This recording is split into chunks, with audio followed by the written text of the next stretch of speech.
Amen. Gloire au Seigneur Jésus. Amen. Maintenant la Bible déclare, Biblia inasema hivi. cet homme Huyu mtu à la piscine de Bethesda kisima ya Bethesda n'avait personne. hakuwa na mtu. Comme c'était l'habitude. Vile ilikuwa zoezo. L'ange quand il descend, Wakati malaika anashuka, l'ange agitait de l'eau. anatigiza mai. Et la personne Na mtu ule qui était la première alikuwa wa kwanza à se jeter dans la piscine, kujitupa mkisima. c'est la personne qui sortait avec la guérison. Alikuwa anatoka na uponyaji. Est-ce que vous m'entendez très bien? Unanisikia mzuri? La première personne Mtu wa kwanza sortait avec la guérison. alikuwa anatoka mwenye kupona. Donc, je me dis, Nasema dans cette piscine, mwile kisima c'était la guérison par précipitation. ilikuwa ni uponyaji wa kuharakisha. Alléluia. Amen. C'était la précipitation. Pour Ilikuwa ile recevoir. uharaka jua kupona.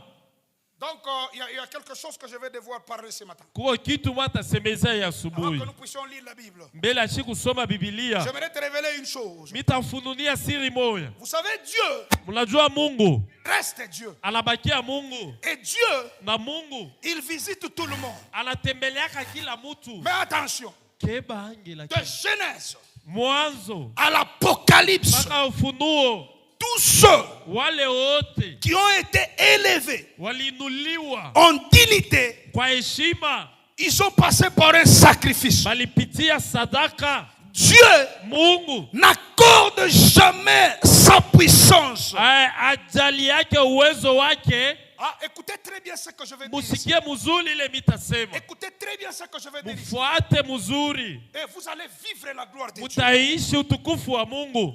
Dieu Mungu n'accorde jamais ajali yake, sa puissance uwezo wake à quelqu'un kwa mtu qui ule n'est pas disponible. ule haiko tayari.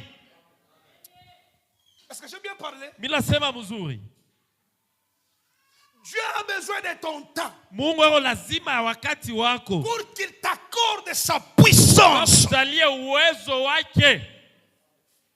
Si tu n'as pas de temps pour Dieu, Kama una na muda juu ya Mungu, Dieu n'a pas aussi le temps de t'accorder sa puissance. ana na wakati ya kujalia uwezo wake.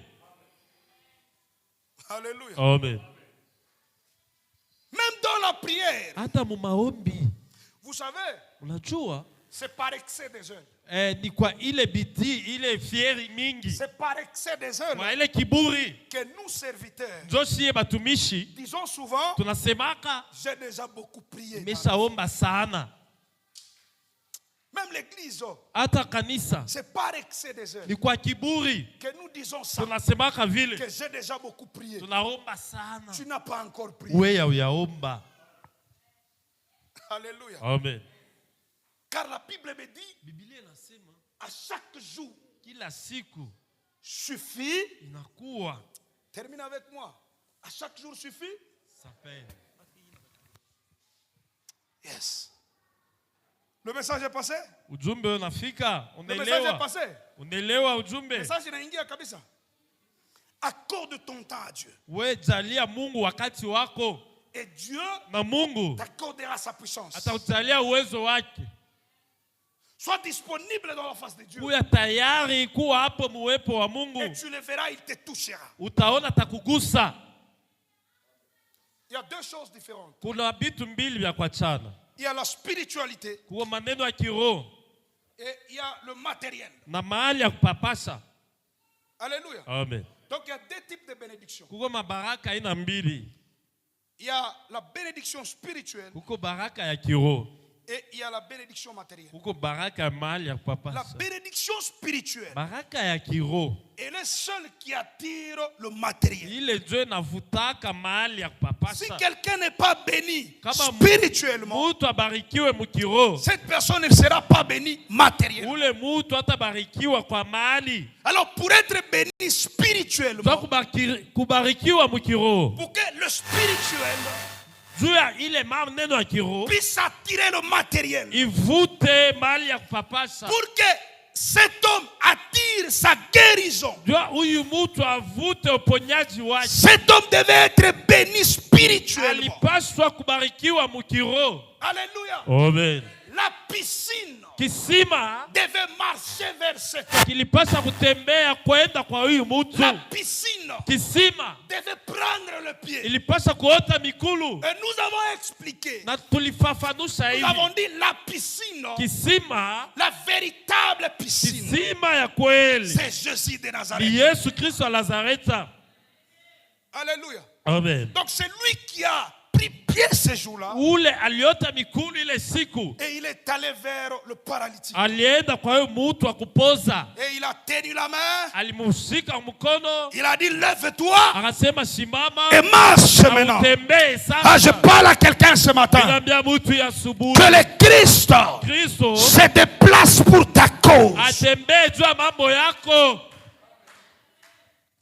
Gloire au Seigneur Jésus. Amen. Le mardi, on a beaucoup parlé. Jumanne tena tulisemezea vya mingi. Le mercredi, Jumatano c'était dans le livre de 2 Rois, ilikuwa mkitabu ya mbili wa falme chapitre 7, 7 le verset 5 mstari wa 5 jusqu'au 12e verset. mpaka wa 12. Alléluia. Amen.